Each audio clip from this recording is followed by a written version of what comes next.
Dans ce décor vallonné du piémont pyrénéen, la production du Jurançon est depuis toujours inscrite dans la culture béarnaise. Au Clos Labré, la famille Pissonde, depuis de nombreuses générations, reste fidèle à cette tradition. Le soleil d'automne et son fidèle complice le vent du sud donnent aux baies des petits et gros mansins leurs plus belles couleurs. À la chapelle de Rousse, c'est le temps des vendanges.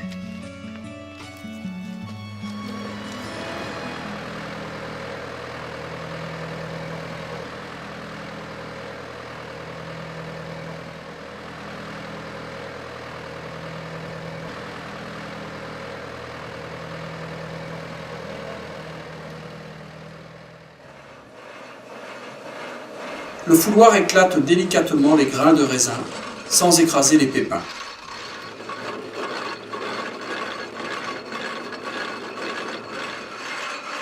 Ici, on utilise toujours le pressoir vertical appliqué.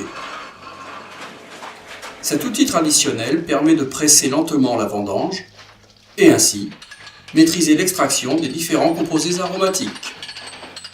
Thomas se fait un devoir de reproduire les gestes de ses aïeux.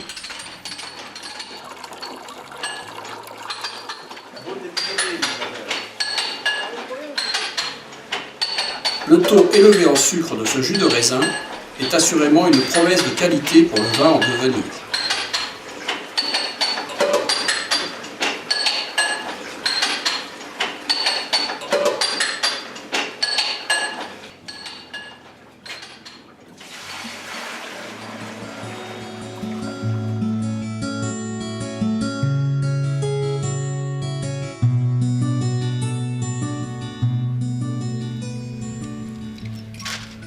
Au cœur de l'hiver, dans l'obscurité et la tiédeur du chai, les levures naturelles assurent la fermentation spontanée du précieux nectar.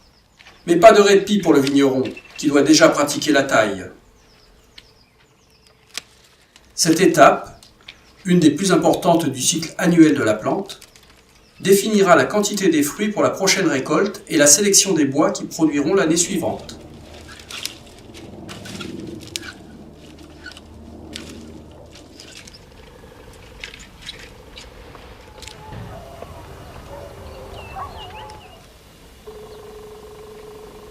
C'est la manière de lier traditionnelle.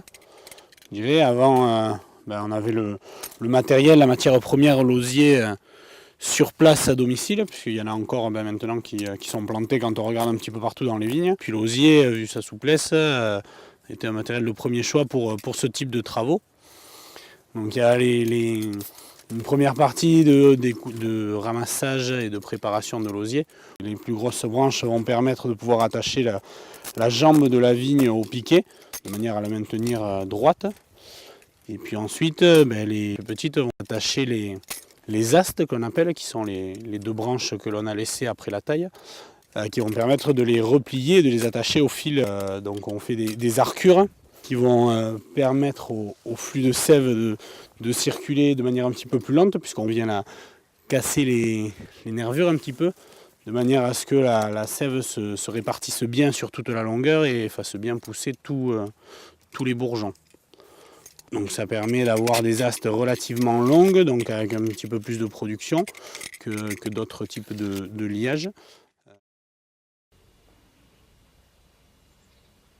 Aujourd'hui, c'est la séance biodynamie, c'est-à-dire que nous allons répartir la bouse de corne, qui est un élément qui renforce l'activité des sols en fait. C'est composé d'une bouse qui a été enterrée pendant 4 mois et qui a récupéré les forces cosmiques, qui a concentré ses forces et qui après on les restitue au sol pour le faire plus efficace.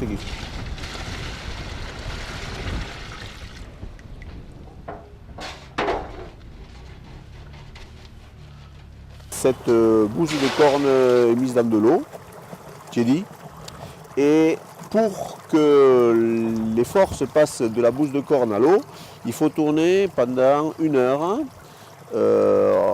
dans un sens il y a un vortex qui se fait.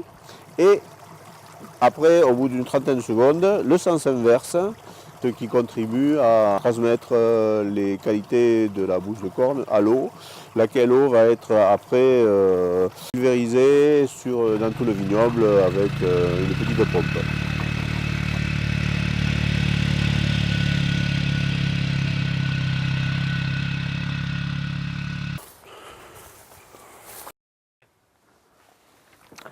Donc on arrive à la fin du mois d'avril et la végétation est déjà bien avancée. Donc il est l'heure de faire les premiers traitements. Les œufs de mildiou sont prêts à éclore. On est proche d'avoir les premières contaminations, donc il faut protéger la vigne. On utilise du cuivre et du soufre.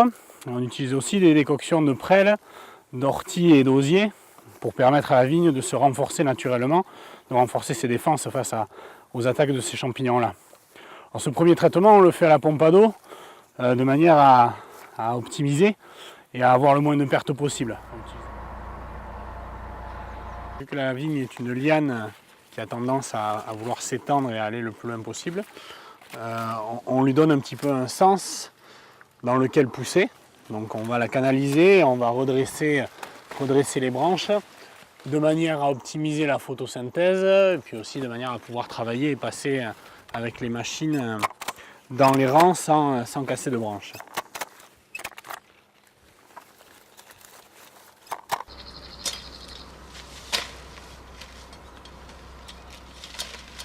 Aujourd'hui mécanisé, le rognage, geste vigneron consistant à supprimer la végétation excédentaire, facilite la maturité des raisins.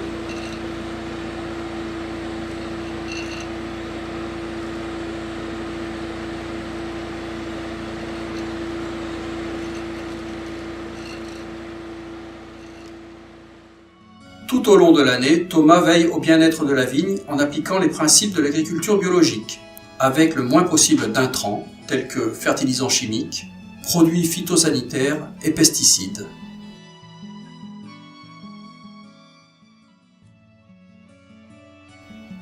Il privilégie un couvert végétal adapté garant de la biodiversité et se base sur le calendrier lunaire pour choisir ses dates d'intervention.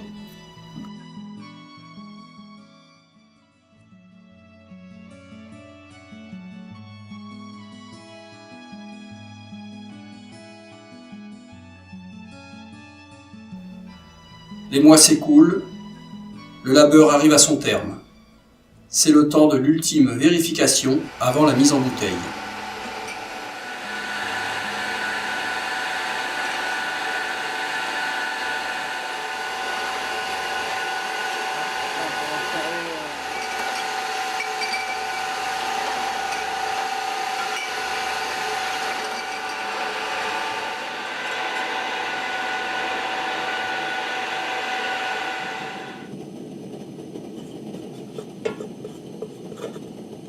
Un cachet de cire à poser manuellement protège le bouchon et donne au produit son caractère d'exception et de tradition.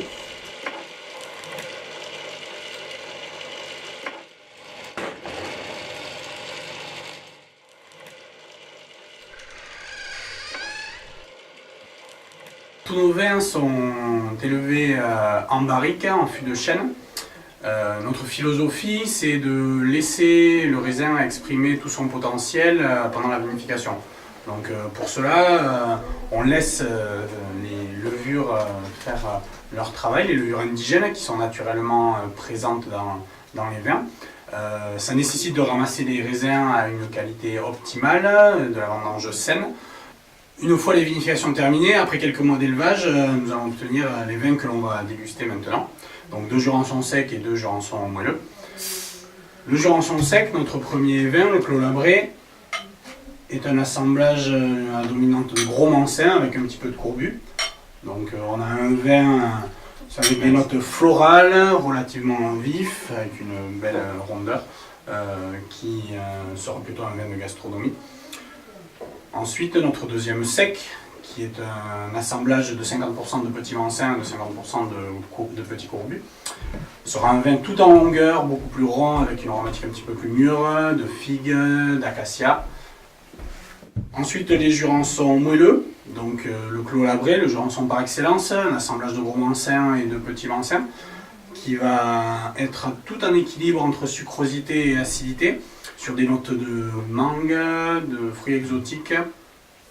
Et pour terminer, on aura 100% petit mancin, des vendanges qui vont être ramassées entre mi-novembre et début décembre. Un vin beaucoup plus concentré, avec une puissance et une structure assez forte.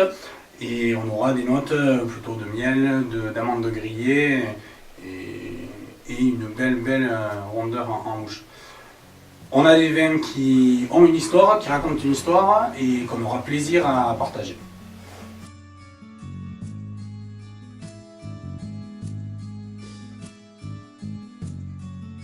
Le vin doit rester le plus artiste des breuvages, car sa finalité n'est pas que de plaire, mais d'émouvoir.